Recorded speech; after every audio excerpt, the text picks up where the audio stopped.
The broadcast is now starting. All attendees are in listen-only mode. Hello everybody, welcome to the Oregon Coalition Against Domestic and Sexual Violence database training for the Osnium database. This training itself will be covering data entry functions within the database, how to create clients that are adults, children dependents, how to store records under multiple clients, whether it's services, times clients come into shelter, so there's shelter records or victimization records. We're going to go over tips and tricks on how to do quick data entry. We're going to cover a good vast majority of the modules to make sure everyone's as familiar with the data entry process as possible.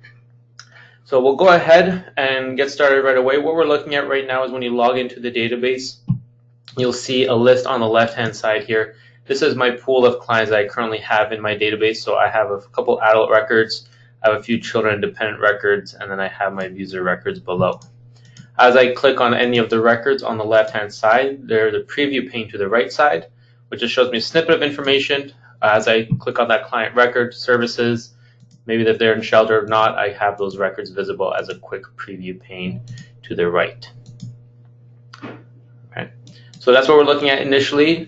At the top of the software, we have our ribbon. So within the ribbon itself, we have different types of functionality that we can do. We can create new records from the ribbon. We can delete records depending on your privileges in the database. We can refresh the entire database to see what we're looking at. We can navigate and up and down through each of the records in the list, as well as filtering any of the information below. To get started with a little bit of data entry and a little bit of overview, to navigate through the entire database, looking at the top left-hand corner, this is our main menu button. From the main menu button, once I click on that, I have a few options of different areas I can navigate within the database. The first one is dashboards. So if I hover over dashboards, I have a services dashboard, client served, victimizations. These dashboards show a representation of information in the database that is in a graphical format, giving a time frame that you can select. It will show you data in pie charts, graphs, line charts, bar charts, so you can go ahead and get a quick glimpse of data and navigate the slider below just to segregate the time that you're looking at. Okay, so those are our dashboards. From the main menu button, again, I can go down to people. So if I click on people itself, that will give me that list I'm currently on right now that shows me all adults, children dependents, and abuser records in the database. If I hover over people and I click on adults or children dependents or abusers on its own, I get a separate sublist. So if I click on adults, as you can see beside the person list, now we've got an adult only list, so only 40 records. If I go back to my main menu, I go to children, I will just get a children only list. So if you want to look at a subset of your entire person list in the database, you can utilize these sub options here. Okay, I can go ahead and close off these tabs by clicking on the X's. Going back to my main menu button, I have a place to navigate to log any hotline calls I'm storing in the database. We'll cover that near the latter part of the webinar. We have our schedule, which is a calendar view, so we can see what services we have provided on what days by what staff members. We have staff activities. If I hover over to the right, this is where I can log any stuff that myself as an advocate or a staff member at an agency is doing that is not necessarily client related. So if I'm looking at outreach records, or any outreach that I've done, coordinate community response, training time, there's a few different options I can select here. There's a subfolder below for outcome surveys. So if you're logging or creating any anonymous surveys, that's under the first option here. If you're logging what surveys and how many distributed, that is in this option here below. Under the other functionality, this is more on the administrative side. So if you are an agency administrator, you'll have the option for this other category. From here, this is where you can manage your staff accounts, what roles they have, and a few other administrative stuff that may not necessarily per se mean of any value to the actual agency administrators, but more towards during the implementation phase and on our Osnium support if they need to access anything within the database with regards to different permissions, configurations, etc. Below that, we have our reporting tab. So if I hover over reporting, I can access my Flex reports, which is flexible reporting to allow you to do multiple different types of filters on module-specific data. So whether you're doing services or victimizations. And then I have my funder reports below, which are one-click reports where you can put in your time frame that you're reporting on and then hit submit, and then the fund report, such as the VOCA, will go ahead and generate with one click. And at the very bottom, we have lists. This is where we can cover and look at all services that I provide in the database, all program enrollments, any type of record that was under the client. I can see all of that information here. So for example, I click on services. I'm seeing all of the information in kind of an Excel raw data format with multiple columns and rows to seeing everything that is done in the database. Within here, I can also do multiple types of filtering. If you're looking to see how to do filtering, that is covered in the administrative and reporting webinar. So I can close off of there. So going back to the beginning of the homepage, when we're under our person list, how do we go ahead and create a new client? So to create a new client, I'm going to use my ribbon here. I'm going to click on the new button. And I have my option. Do I want to create an abuser profile, an adult profile, or a child dependent? So I'm going to go ahead and select adult. And again, another tab is going to open, and then this is the adult profile that we have in front of us. I'll explain what we're looking at here. For any profile within the database, whether it's adult, child dependent, they're all quite similar. The abuser profile is a little bit different with a little bit more minimal information. But for the adult profile itself, the top half here, the personal information, the demographics, the client contact information, this is all static information on the client profile that you can get usually during an intake process. And then below on the latter half is we have a series of tabs. These tabs allow you to collect multiple historical information, whether it's victimizations that were reported, programs that they may be enrolled in within your agency, services that you offered, times they were in shelter, referrals, protection orders, etc. The first tab, general information, is just an expansion of their top profile. So again, you can do additional information that you get during intake, assigning a primary advocate, their homeless status, income information if necessary, etc. So I'm going to go ahead and look at the personal information at the very top left-hand corner first.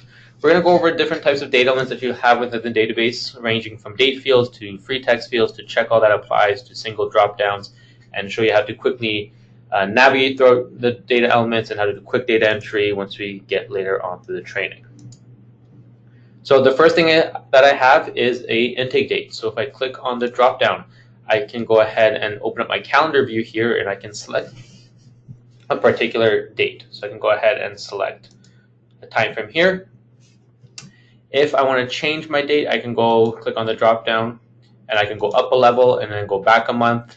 I can go up. So it's similar to a Windows calendar. It works similarly. So you can go up multiple levels, down multiple levels, and drill down into the type of date you're looking for. Okay, if I want to clear a date field, I can click on the drop down and hit clear. But I'm going to go ahead and put in a date here. I can also manually type it in. So if the format is month, day, year. So if I'm going to say January 15th, I can type in 1. Hit right on my arrow key, type in 15, hit right on my arrow key, and then for the purpose of the example, I'm going to say 2018. Below that, we have person ID. Person ID is an automatically generated number that gets assigned to an abuser profile, a client profile, or a child dependent profile for unique identifying purposes within the database. That's why it is grayed out, and it gets generated upon saving the client. Below that, I have an ID number. So if I have my own internal ID number formats that I use for my clients, I can go ahead and type those in. That is a free text field. Below that, I have first name, last name, middle name, and alternate name. So I can go ahead and type in Jane Doe. If they have a middle name, I can go ahead and type in the middle name. And then if they have an alternate names, I can go ahead and type in an alternate name as well. Then we get down to the date of birth. I'm going to explain how date of birth works in a second, and age. They work in two ways. If I have the actual date of birth, I can go ahead and type in the month, day, and year. So if they were born on October 1st of 1987, for example, once I hit tab or I move off to the next data element, the age will automatically get calculated. Vice versa, if I don't have their date of birth, but they just provide me with an age, let me clear this date field. And I go ahead and just type in 31, and I move off to the screen and click somewhere else. What happens is it gets generated an estimated date of birth. It takes the year based off of their age, and then it takes today's month and day as the default options. But because this is not an accurate date of birth, it's an estimated, the date of birth estimated checkbox gets checked off. Right. Moving to the center, so we have our demographic information, so gender, race, sexual orientation, limited English proficiency, etc. From here, if I click on the drop down, I get my options I can select, male, female, etc.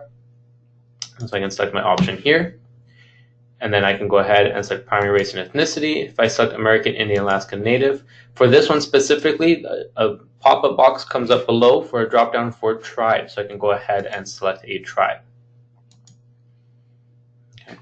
If I don't know the tribe, if I didn't want to select it, or if I put something in that I don't want, I can go ahead and change it, or I can clear it by hitting the X button, and that clears my value for the dropdown.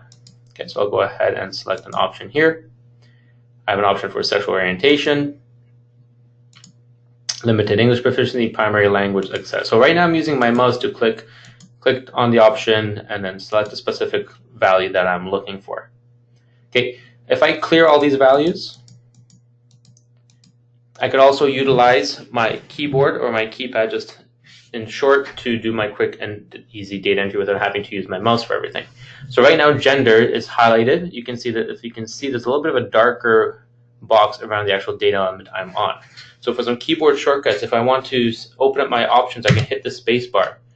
Okay, and I can use my up or down arrow keys to select the option. So I can hit enter once I select it. Hitting the tab button moves me to the next data element. So now primary race and ethnicity has a darker halo around it. Hit the spacebar to open up my option. And then for this one here, I'm going to set, for example, multiple races. Okay, I'm going to go down to sexual orientation. So hitting tab and the spacebar can quickly navigate me to my next data element. Now, if I'm looking for example, let's say Spanish, I can just start typing my keypad, SPA. It will jump to the first value that fits that criteria, and I can hit enter. Okay, once I get to a checkbox, such as client alert, I can hit spacebar. That toggles whether it's checked or unchecked. So those are some keyboard shortcuts. If I want to move back a few data elements, I can hold shift on my keypad and hold tab to reverse and go up a level. Okay. Below that, we have client alert and alert note. Alert note is something that will pop up prior to accessing a client's profile. So if you want to leave a quick piece of important information for anyone that's accessing that client profile, that can be done within the alert note. Okay. So once I move over to the next side, so client contact information, we have phone numbers. We can keep more than one phone number on a client's profile. Clicking on the three dots or the ellipses here will open up a pop-up box. To keep in mind, what we're looking at right now, primary is set to not applicable because we haven't typed in a phone number yet. So if I go under home phone and I type in a number, and then I hit tab or move off to another data element, the primary becomes the first phone number that I type into, so it's home. And now let's say they have a cell phone number, so I'm going to go 11111 all across. And then let's say they have a work phone number, and if they have an extension, I can just keep on typing. I can specify whether it's safe to call these numbers and whether it's safe to leave a message. And then I have a section for restrictions apply. This section is used for if there's anything that you need to know prior to making any phone call, you want to write it in the restrictions apply section. And that'll actually show up on the profile to let you know that something is written in that section. So you'd want to open that up, see what's written there prior to making a phone call. Okay, so looking at here, primary right now is set to home. So the home number, that's 454545. That number here, once I click OK, is going to show up as the number that I'm seeing here. If I open up my three dots and I change my primary to be home or work or cell, it will now take the cell phone, the 111, and display it on their profile. Okay. Again, if I put in restrictions, so if I put in don't call home after 5 p.m., the moment I type something in here, once I click OK, it says restrictions apply. So I want to check that before I make any phone calls. Okay, so then below that you have an ACP number. So that's formatted accordingly as well. And then we get to address. So address, again, click on three dots will open up a pop-up box. If I type in a zip code, the zip code will automatically populate your city, state, and country drop-downs. So I put in 97035. Once I hit tab, the city gets populated, the state gets populated, the country gets populated. All I need to do now is select the county. Okay. From there, click on OK. I can specify the rural status. I can do an email address.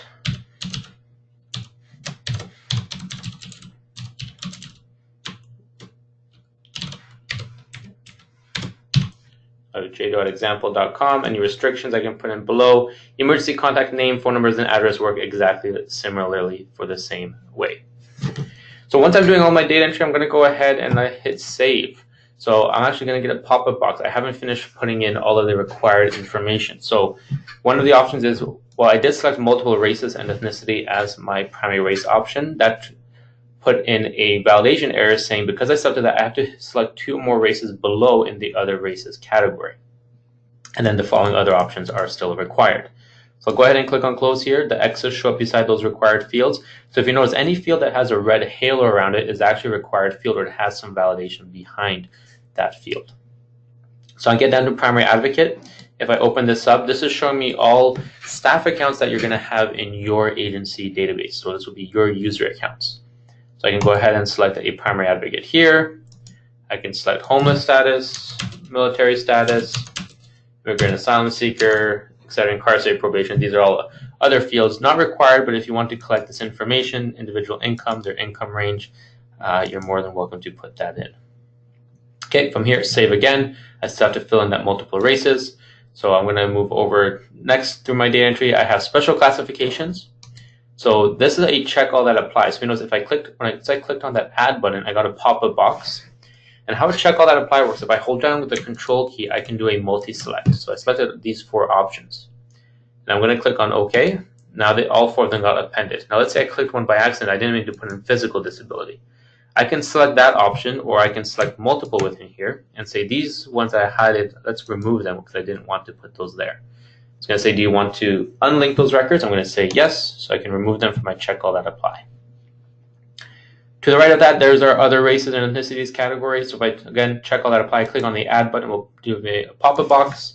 I can hold down the control key to select more than one option, click OK, and we'll add that in there. Now let's go ahead and hit save. Okay, so it looks like everything is going good. And then we've just saved our client profile into the database. Okay, one thing you can do is you can hit the refresh button at the very top just to make sure you're looking at the most up-to-date data. To the right, we have our last component on the client's profile that we're looking at here. We have accessibility and accommodation, so just a free text multi-line field. So I have Jane Doe here. I created their profile. Now, if they have a child or a dependent, I want to put that under the next tab over. So clicking on children and dependents. So click on the children and dependents. Once I'm in the tab section, below that I have a ribbon under the tabs. I want to click on the new button over here. This will create a new child dependent record. So pop up, open up as another tab. As you can see, similar information that we've seen before, so I'm not going to go through it in great detail, but I can go ahead and put in my time frame here. So their intake date, put in ID number. I'm going to say Kate Doe.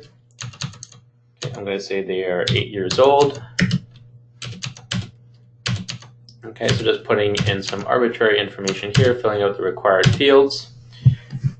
Looking to the right-hand side for the child dependent, because they're linked to a parent or guardian, we have the linking there. So I can see there's Jane Doe, who is Kate Doe's parent in this case. I have the address of the parent. I can select the custody of, so who has custody of the child. I have phone numbers, so this would be phone numbers that are different. And then if the address of the child is the same as the parent, you want to put that in here as well, just for reporting purposes that everything comes out accordingly. So even if it is the same, we still want to put in the same address for the child. However, if it is different, you can put in a different address there. Rural status, general information below, same idea. We have emergency contact information. I'll fill in the required fields here. Okay. And the only difference under tabs here is we have the same tabs going across. The last one is actually schools. So if you want to keep track of some school information for the child record, you can do that in this section here. Okay, so once I filled out all my information, I'm going to go ahead and hit save and close. And that will save my child record to the parent record.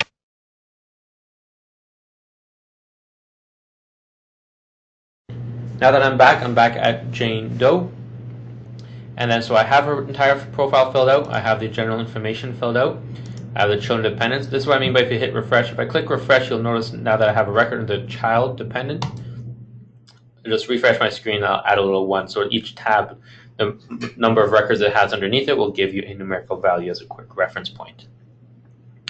So I have Jane Doe, she has a child, Kate Doe. The next tab over, is victimizations. This tab is what allows you to keep track of the victimizations that they report. So if they report that they are a victim of domestic violence or sexual assault, this is where you want to report this information. So under the victimizations tab, we have our new button here. To the left-hand side, you have main victimization. I'll come back to that section shortly to explain how that works, but we're going to go ahead and start out by creating a new victimization record. So I'm going to click on the new button here. A victimization record will pop up. I have my client Jane Doe. So it's asking me, again, I have a few red fields here. Those are required. It's asking me for victim type. So I'm going to select my drop down here, and I'm going to select if they were primary or secondary. So I'm going to say primary. Date reported to the agency. I'm going to say it was the same day, so on the 15th, 2018. The date of the victimization, say it happened on the 10th. Okay. If you don't know the actual date, you can say date of victimization estimated and then put in your own date information above, but you do have to put in the month, date, and year. And then it will put in the age at the time of victimization. And then below that, we have our victimization category. Do they fall under domestic violence, sexual assault, stalking, or other? So I'm going to say domestic violence. If you have the address of the victimization, you can go ahead and put that in there as well. It's not a required field. And then to the right-hand side, we have primary abuser. Okay, so if I click on that drop-down, that will give me a list of abusers that I have currently in the database as a profile. If what I'm looking for is in there, I can go ahead and select them. If it's somebody that's not in the database, but I want to store their information, I can click on the new button, and that will give a pop-up window for an abuser profile. So I'm going to quickly review what's under the abuser profile. So we have a created date. Okay. And then similar information that we had already before, ID number, first name, last name. None of the fields here are required, so you fill in what you know. Okay, so I'm going to create Bob Doe.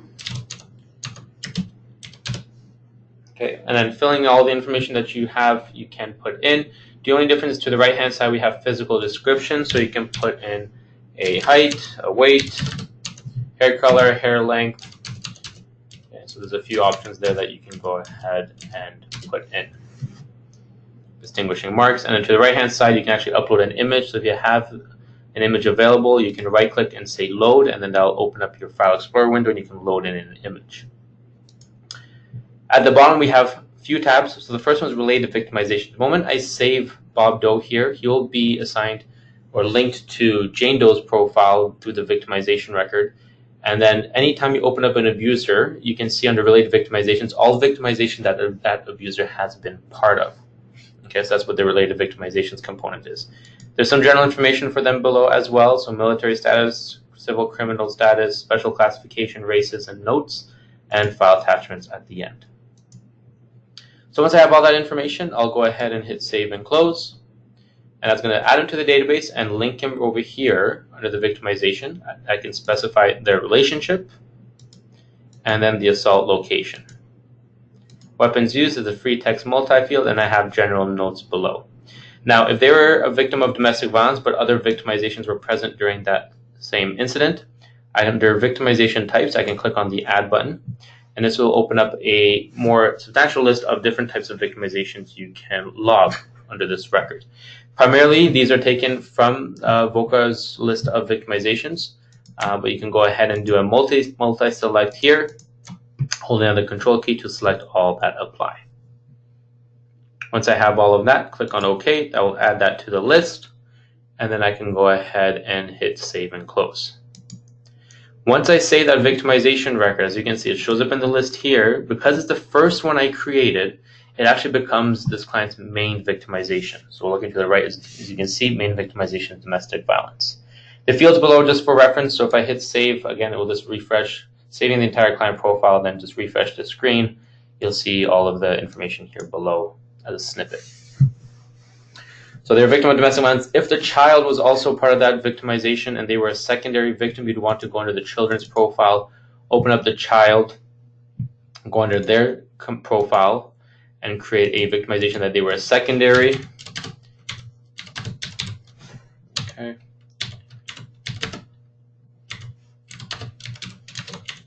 That was actually 15.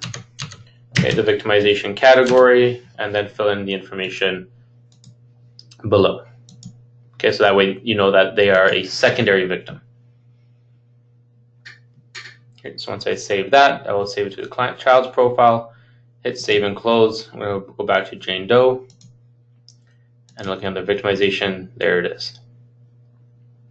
Now the next tab over, program enrollment. This is more for agency internal use. If you have different program enrollments that your clients can be a part of, you can log that information here. So I can create a new option here. So like program, child's therapy, counseling program. These are just some examples, new program. This is something that administrators within your database have privileges to modify the drop-downs here. So you'll have the option for this new button to click on this one, add in your new program that you offer, and then that can be used for record keeping. Okay. So once I go ahead and do that, I can hit save and close, and then save the record. So every time if you notice, when I'm creating new records under the tabs, I'm saving them, but at the end, I always go back up and hit save on the client profile. At the end, I always have to save the client profile to make sure all of my work has been saved. Okay, so I'm going to hit refresh. Everything looks good. So I've enrolled into a program. Then we have services, the next tab over. Clicking on the new button, that will open up my services screen here. Now what we can see here, related victimization. Because their main victimization was domestic violence, that gets pulled into the service record by default. So it says domestic violence. Below that, the advocate is the administrator account because I'm logged into the administrator account. The account that you're logged into gets defaulted to as the advocate under the record. Then we have date of service and start time. That also gets defaulted. That time gets defaulted to the nearest half an hour. And then the date is today's date. I can backtrack my information, which I have been doing so far. I can say this happened on the 20th at 3 p.m. And then the duration is a total of half an hour by default as well. If I hit up or down my arrow keys, I can increment it by 0.25 or 15 minutes. Now, from here, I get down, I have a few required fields. I have service type and service. So these two actually work together. If I click on service itself, as you can see at the bottom, I have a count 44 different options I can select from. Okay. If I click on service type first, I have a few categories or service types that those services fall under. So if I select, for example, emotional support or safety services, now when I click on services, from that 44 list, I get down to these 5 options that fall under this service type. So I can say, for example, I was providing crisis intervention. Then I have region of service, county of service, whether it's co-case managed or co-located advocate. Those are checkboxes. If they're receiving the service while in a particular program, again, program type is not for shelter-based programs. That's a separate component of the database.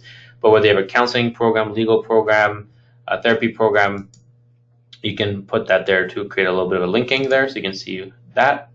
Service location, agency values can go here. So whether you're providing at the office, at their house, public area, at the court, this is what service location can be utilized for. This is agency specific, so you can manage your values here.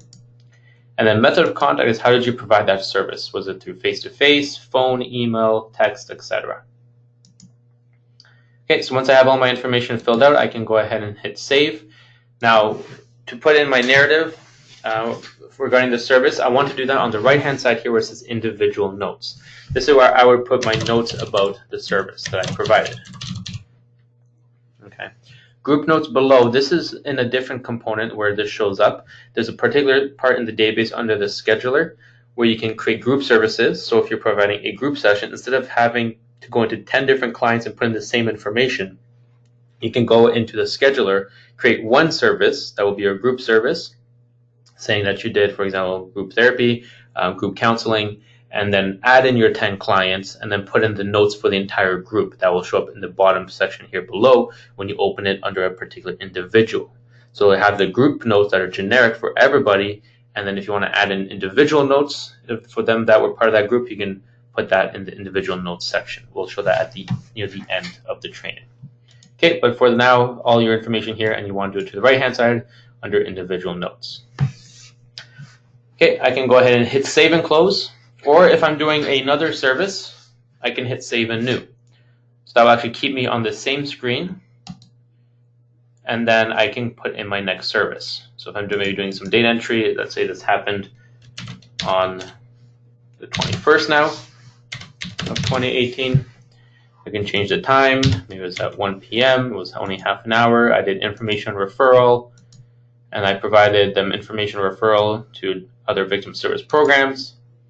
Again, filling in the information that's required.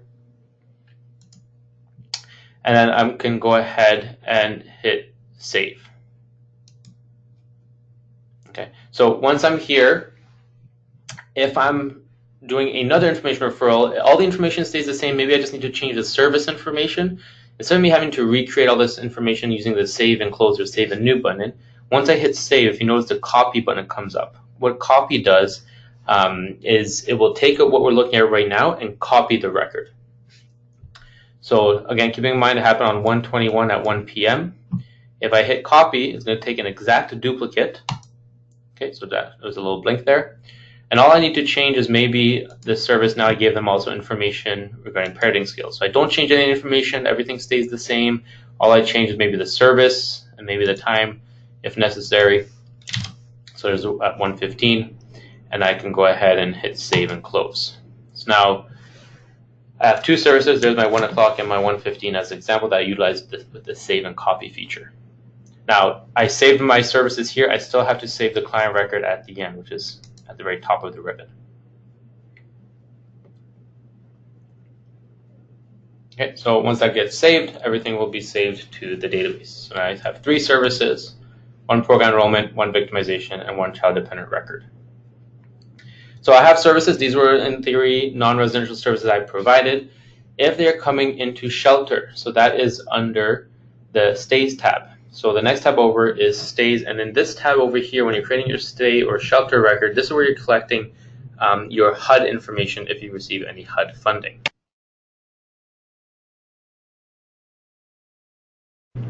So under here, clicking on the new button, I'll open up my shelter record. I can go ahead and put in my admission date. So let's say they came in on the 25th of 2018. The time, let's say it was at 4 p.m. I can select my stay type. So I have emergency shelter, transitional housing. So I'll select emergency shelter. If you have different locations for emergency shelters or different namings that you use, if you have multiple different types of shelter types, under stay location, you can put in for my emergency shelter number 1, emergency shelter number 2. You can do your different naming conventions here regarding the type of stay type you provide above. Okay, so once I go ahead and put that information, let's say I already have their discharge information. Let's say I'm doing this at the end of the month or at the end of the week. I can go ahead and put in some of the information is the discharge date. So let's say they left on February 10th of 2018, and they left at, for example, 1 p.m. Okay. Time is important here when it comes down to determining residential services or non-residential services. So for example, right now they were admitted into shelter on January 25th at 4 p.m. If I have a service record under their account that is at 3 p.m., that service is going to be a non-residential service because they didn't receive that service while in shelter according to the database. So if it's at 4 p.m. and then they receive a service while in shelter, it has to be at 4 p.m. or later and prior to 1 p.m. of February. Okay, so time is important here when we're looking at residential and non-residential services. Okay, if I'm putting in their discharge date, okay, I can put in the discharge time, reason for exit, maybe they completed the program, and then where they went. So I can go ahead and select that option here. Okay, nights get automatically calculated. Nights within the database happen as soon as the time crosses midnight. Okay, so once the time crosses midnight, if they came in on January 25th, they came in at 11:59 p.m. and then they left, for example, at 12:01 a.m. on the 26th, that was considered a night because the time crossed midnight. So that's how a night is determined in the database. So once I have this information, well, they also had a child in their record. if I hit save, what's going to happen? It's going to ask, do you want to copy this state to the children's record? So if I had one child in there, if I say yes, it's going to copy this information and put it onto the children's record as well, so I don't have to re-enter this information.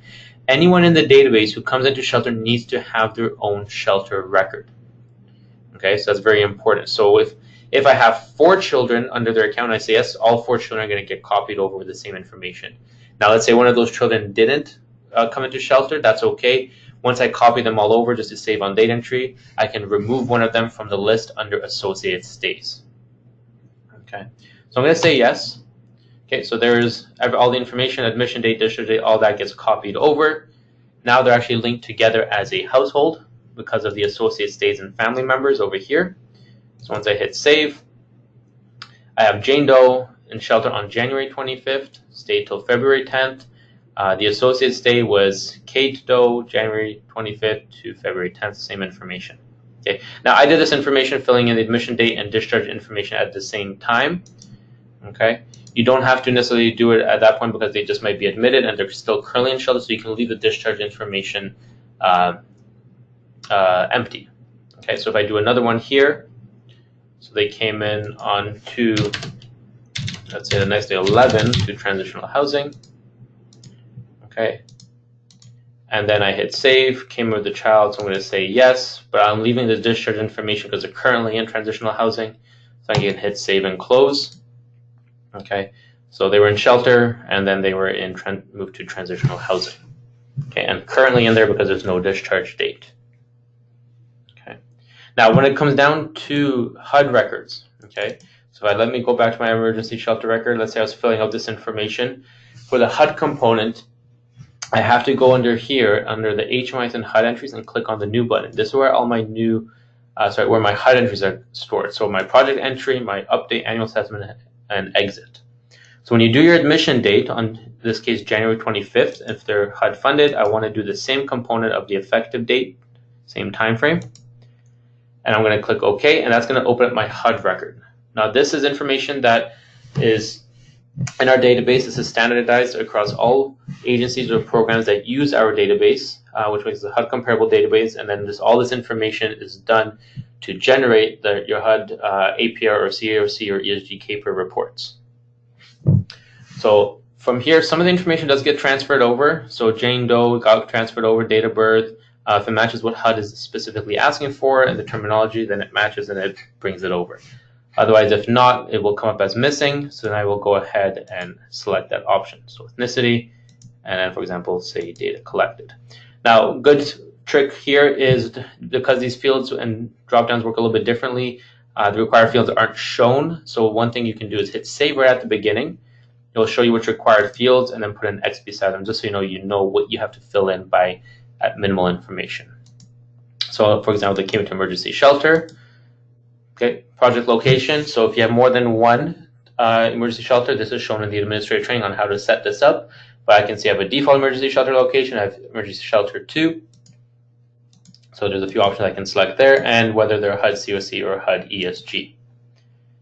Okay, I have to fill in violence victim survivor. Just fill in just a few arbitrary information here. Hit save one more time. Now I still have another required field that's actually on the next page over. So you can scroll through here and fill in the information that you get or that you want to fill in. HUD does ask for a lot of information, so I have to discretion on what you put in there. Then to the right we have health information. So if I open that up, okay, so this is where that last required field was asking me. So once I say no, say data collected, hit save, and then to the very right hand side I have income source, benefits, and health information. So if they have income source, I can say, yes, earned income, and I can put in the amount. Okay, so I can go ahead and put in my amounts here. Same for the non-cash benefits and health insurance. Once I have all that information filled out, I can go ahead and hit save and close. And then there's my project entry. Now, Kate Doe is in shelter with Jane Doe. So I did a project entry for Jane Doe. What I have to do, and there's no copying for this because the information can vary slightly, each project entry or exit or update needs to be done on an individual basis. So even though I did it for Jane Doe, if I hit save and close, I'm going to have to go back to my child record. The stay was already copied, so I don't have to recreate that stay. Now I was doing this under emergency shelter. Okay, so the only difference here is you can see head of household, I can see this Jane Doe, not under associate stays. And then I have to create a new project entry for Kate Doe and fill that out. So that's the only part for HUD is it has to be done on an individual basis for each individual person within the state component. Okay, so let me just close out of there. Close out of Kate Doe. Okay, so quick recap. We create a profile, we create a child profile, we create a victimization record. Again, all this was done back in 2018 for this purpose. Program enrollment, received services, we enrolled into shelter, explain how to link children to them as well, so the copy feature. Next tab over is partially served and not met. So this component here, if someone is considered partially served or not met, you can log that information here. So click on the new button, that will open that up. I can specify the date, service type, so whether they were partially served or not served, and the reason why. Okay, and then I can select the staff member that was inputting this information and a notes if you want to be a little bit more descriptive. Once I'm done there, I can go ahead and hit save and close, and that's my partially served record. Okay, next tab over is referrals. So we have the referrals in the services component, which are those used primarily for reporting purposes. But for your own tracking of referrals, that's under this tab here. I can select my referral from or to. Okay, so let's go back to saying this happened on the 20th of 2018. I have a referral from or to, so if I expand that, I can expand my categories. Now they both contain the same options, so it's just a matter of whether it's a referral from that you're logging or you're referring them out somewhere, so that would be a referral to and then the place that you're referring them to. So if you're tracking to referral from, so how do they get referred to you? I can go ahead and select court, for example. And then co-located by default set to no, but you can change that to yes if applicable, and the advocate gets defaulted as well. I can put in my notes below. Again, if I'm doing multiple options, I can utilize that save and new button. So it keeps me on the same record, but I need to change the date here because I was doing that in January 2018. This time I referred them also to someplace, and I can go ahead and hit save and close. Okay, so now I added those two records, and I'm going to hit save on the client profile. So one thing I'm going to show you here, the importance of the save button at the very top of the ribbon, is if I just opened up Jane Doe, I click on new, let me go ahead, I'll keep these in 2019 just to show you what happens. If I say referral to, I'll hit save and new, select another referral, and then hit save, or let's do another one, save and new, so we do a third one. I'll hit save and close. So I added 3 more records now. The save button is enabled, which means I've modified the record. Anytime I'm adding stuff under the tabs or changing information, the save button is going to be enabled, meaning I have to save the record. So right now if I close Jane Doe, it's going to ask, do you want to save changes? Most of the time you want to say yes. What happens is some people think I didn't do any changes, I did my referrals, I saved them. You still modified the profile, which is why it's asking you, do you want to save your changes, because you're just closing out. So if I say no, those records that are in 2019 right now are going to get lost. They're not going to get saved. Okay.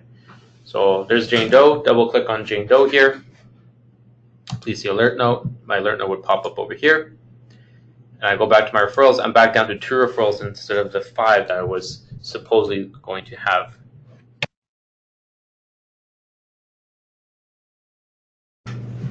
Okay, so that's the importance of always saving your client at the end. Okay, from here we have protection orders to the right-hand side.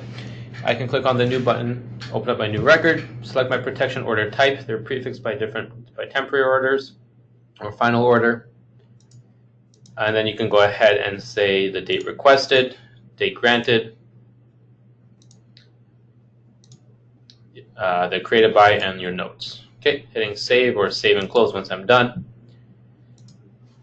And then we have related calls. So there is that hotline module that I said that we can access through the main menu button. If the client exists in the database, you can link a hotline call to.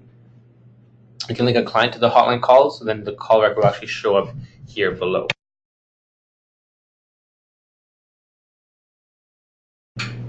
And the last few ones here, we have file attachments. If I click on the new button, it will pop up a new window. But from here, I can select the date and the file attachment type. So whether I am uploading maybe release of information, some shelter documents, co-located documents, scan of a PDF file. Ultimately, if it's something on your desktop, whether it's a PDF, Word, Excel format, Notepad, you can upload that into the database by using the attachment component here. Clicking on the three dots will open up your File Explorer window where you can upload the file attachment onto the client's profile. Be aware though, file attachments do get stored in the database. So if you're storing a lot of file attachments for a lot of your clients, it does take up space in your database. Okay. And the last component here is notes, where it's just a generic notes section, anything regarding the client. So we covered pretty much the entire client profile, how to create it, different types of drop downs and data elements that we have, how to navigate, quick data entry tips and tricks, how the records get related to one another. The only thing is what I want to mention is, let's say the client comes back. So let me save this here and close. Let's say now we are in 2019. Jane Doe comes back. I did my intake form, and then I pulled them up into the database. I'm using the Find panel here. I'll type in Jane, hit Find, pulls up Jane Doe. Okay, and now she's coming to receive services for a different type of victimization. So I look at my victimization here, and what I see is she came on January 15th of 2018. She was a primary victim of domestic violence. Now she's coming in regarding sexual assault, for example. So I'm going to create a new victimization record. Okay, again, primary victim, date reported, say it's February 1st of 2019. Okay, date of victimization, 10th of 2019. I'm going to set my category to be sexual assault. Okay, unknown relationship, don't know who don't have the primary abuser. Victimization types, you can put those in if applicable. Okay. So I can do a multi-select here. And then my notes. So now I have a primary victim of sexual assault. So once I hit save and close and save, what happens now is what you'd want to do, if that is the main reason why they're seeking services, because services can be tied to a victimization. The main victimization here on the left-hand side is still saying that is domestic violence of 2018. But because I updated the new one, what I need to do now is change my main victimization to the sexual assault incident. Okay, hit save, so it'll update everything. So now looking at my services, these services here, okay, were provided because of domestic violence. That's a related victimization. Because I changed my victimization, the main victimization, to be sexual assault, when I go down to my services and create a new service record, my new victimization that's linked to the service is the sexual assault victimization. So I can select my my values here, and then I can hit save and close. Okay, so now there's that new record in 2019 for motion support safety services that is related to sexual assault, or to that sexual assault incident. Okay, so that's the only thing that later on, when another victimization gets put in, to update the main victimization so it defaults to that value. Now in services, because that's my main victimization, it does defaulted. That doesn't mean I can still go back and say, well, now they're coming back, if they had two victimizations that were close to one another and receiving services for both types, I can just switch it directly on the service record from SA to DV. Okay. So that's just one thing I just wanted to mention when it comes down to logging new victimization records and then services moving forward. So I'm going to go ahead and hit save and close. Okay, let me clear my Find panel so I get back to my list of people. Okay, so now I'm going to go back to my main menu here. And then, so we covered people, now we have the hotline call component. So I did mention we can link call records to the client if they exist in the database. So if I click on the hotline call record, it's going to pop up another tab. It's going to pop up two actually. It's going to give me a chance to put in my new call record, and then beside that actually popped up a hotline call list to see all my calls in the database. So I have the date and time is defaulted, today's date and time. I can put in the duration, how long the call was, who took the call, that's my list of staff. I can select the call type, was it a crisis or hotline, information referral. So I can select that. I have my caller type, whether primary victim, secondary victim, not a victim, or not applicable, up to your discretion to select. Okay, if they were, what was the victimization category that they were referring, calling regarding? And then I get existing clients. That's to the right over here. So existing client, if let's say Jane Doe was calling, I could open up my existing client list.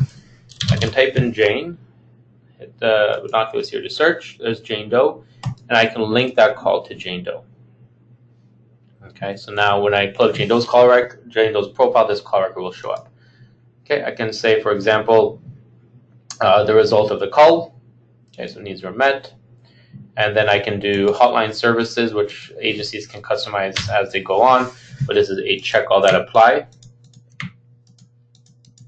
for services you provide over the phone as a hotline. And if you referred them anywhere, that same list that we had from the referral from and to is here as well. It's a multi-select, and then your call notes beside on the right-hand side. So once I have all that information, keep in mind I did link this to Jane Doe. If I didn't, it would just be anonymous call. But because it's linked to Jane Doe, I can hit save and close. Okay, this is my call list. Similar to my people list, I have a preview pane on the right-hand side. But let me go back to my person list, open up Jane Doe. Click OK, click OK. And then you can see under the related calls, there is my call record. Okay, so that's for the hotline call component. Now, the other thing I mentioned, and the last thing that's actually client related, is those group services. So if I go down to the scheduler here, it's going to open up a calendar view. Okay, so this is just an internal calendar for the database, to give a little bit of a visual understanding. But from here, if let's say I know that I'm going to go back a little bit, so I'm going to say on January or February 1st, I provided a group service from 10 to 12. So I can click and drag. So clicking on my time slot in 10, drag down to 12 so I can select my time slot of 2 hours. I can right click, hover over new, and say I want to create a service which is going to be considered a group service. Clicking on that. Same information that we've seen before on an individual service. So I have my advocate, date of service, and time. That automatically gets pre-populated from what I highlighted in the calendar view. Okay, so under service. Okay, so I want to look for group, so I can type in group here. And then I can select the appropriate service type. Region of service, county of service, I can fill in all that information below. And then see over here, now we have our group notes, and then to the right-hand side is we have our clients, because we don't have a client yet. If I try to save this record, I will get a validation saying I need to have at least one client on this service. So over here, as you can see, keep in mind, I'm going to say group notes for everyone. And I'm going to go, well, let's add in some clients here. So I'm going to add in the Jane Doe and Kate that I created earlier. So I'm going to click on client here. So I'm going to look up for Jane. Okay, so there's Jane Doe. I'm going to click on Jane Doe, and I'm going to click on the screen below just to add them in. Okay, main victimization was sexual assault. That's why that's selected here. Okay, it's not domestic violence anymore. Click on the client, and I'm going to look for Kate. Search, there's Kate Doe. And then click and append that there. So now I'm providing this service. I had more clients. I can do more than one. Just keep going and adding them in individually. But as you can see, don't forget group notes. This is for everybody, part of this group session. Once I add in my clients, I can go ahead and hit save and close. Once I hit save and close, that's going to save it and put it under both profiles. So it shows up here in my calendar view. Okay, I am checked off as the administrator account to viewing my calendar, so I can see that. I can do multiple calendars, and then I can select my time slot by clicking and dragging on the calendar week or days to the right-hand side here. I can actually double-click on these to actually open up the record as well. Okay, but then from here, let me close it as scheduler. Let me go find Jane Doe. And then from here, I'm going to click on OK, click on OK. And then once I'm over here, I can click on the Services tab.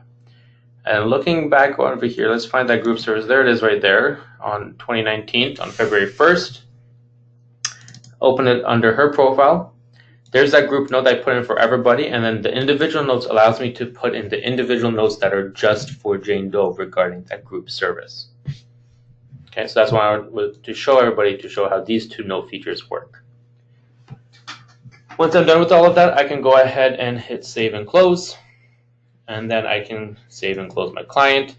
And that covers pretty much everything regarding the client side of services victimization, shelter records, protection orders, calls, etc. in the database. Okay. So going back to my main menu button, so we have the dashboards, people, hotline call we covered schedule, then we're going to get under to staff activities. Within the staff activities, I mentioned this is more stuff that you yourselves as staff advocates do. That's not necessarily client related. So if you're going out and you're providing your outreach and doing your trainings, this is where you want to log this information, these components. So clicking on outreach, that will open up my outreach tab. There's all my records I have in my database. Clicking on the new button on the ribbon, I'm going to say outreach. And I can specify what was I doing. So the activity, was it training, expert advice, prevention, or outreach?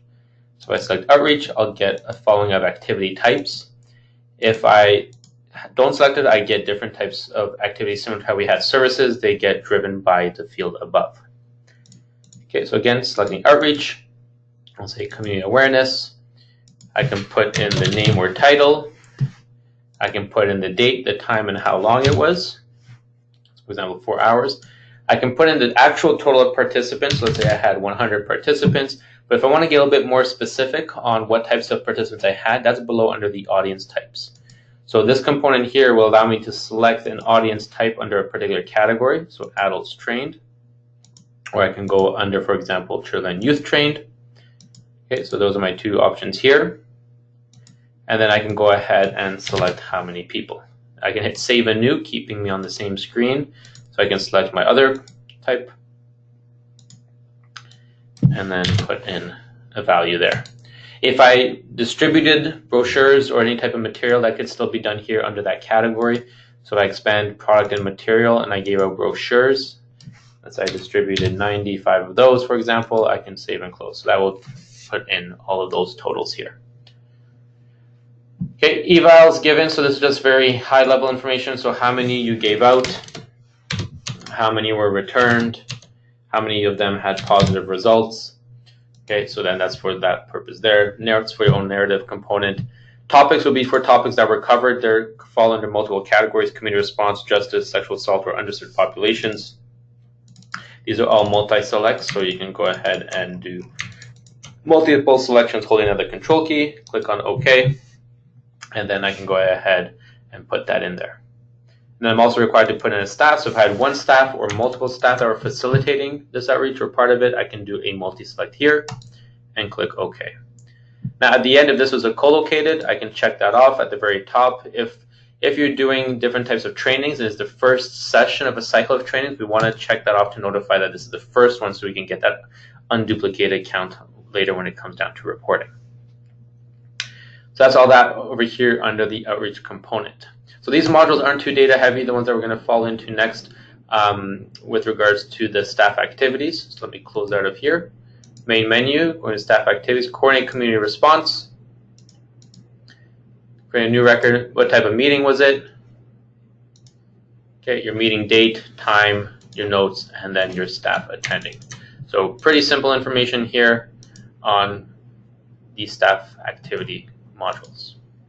Okay, then we have one for training. So if you did any training that was involved, so what was it? Was it live training, webinar, or teleconference? So we're doing a webinar right now. Okay, go ahead and put in the date, the time, 1.5 hours, the notes, training focus. So you can go ahead and specify what was the primary focus of these trainings and the staff that attended the training. So I'm going to select multiple and then hit save and close. And the last component is under the main menu. If I go under staff activities, we have fatalities, and this is if it's public record only. So this is another component that was separately designed for this database. So you can select the county, the type of incident, date, the name of the victim only if it's public record, IPV. Then we have a few sections for general information regarding the victim and the perpetrator information, the location of the incident, and then notes and source of information below. Okay, so I can close out of there, close out of here, close out of my training times. So going back to my main menu, okay, Then I have outcome surveys. So if I click on outcome surveys and the tab over to the side is surveys themselves, this is where I can create my anonymous surveys. So, or sorry, log my anonymous surveys. So this was all the ones I have created so far. I can click on new survey. Right now, by default, there is an outcome data survey. In the database, agencies are able to create their own surveys as well as they see fit. For if there's a shelter exit or a satisfaction survey that you have that are anonymous, they can be clicked over here. And we have webinars that we run on how to create surveys within our website registration. So under outcome data, I can click on OK. I have my data of the survey, my survey type, so whether it's counseling, shelter support group, non-shelter based. So I can go ahead and select one of these. Score is optional if you keep track of scores in some sort of manner. And then we have the outcome data. So they're done through 1 through 5, where it's strongly agree to strongly disagree, with the last option being no opinion or neutral. So you can go ahead and select these options here. Once I'm done, I can hit save and close. Okay, so that's me logging the surveys into the database. If I want to keep track of how many distributed, I'm going to go down to the same component, but go to surveys distributed. This one is a little bit different because it's very simple in your data entry. It's actually an editable grid. So under the date here, I can go ahead and just type in my date. So 1/10, for example, 2019. How many did I distribute? I can go ahead and say 50. Name of the survey. I can select support group, and then I can put in my notes under the description. Okay. So very simple, just quick data entry. So you can do date, distributed, what type, and your description. You don't have to open up a new window. It's all done in this grid that is editable. I can hit save and close. Okay. So going back to my main menu, we covered dashboards. We covered the people list, which contains adults, children, dependents, and abusers. We covered the hotline call. We went over the scheduler. The scheduler also can be used for those staff activities. So if I know on a particular date I'm going to be doing a training, I can click and drag my time slot.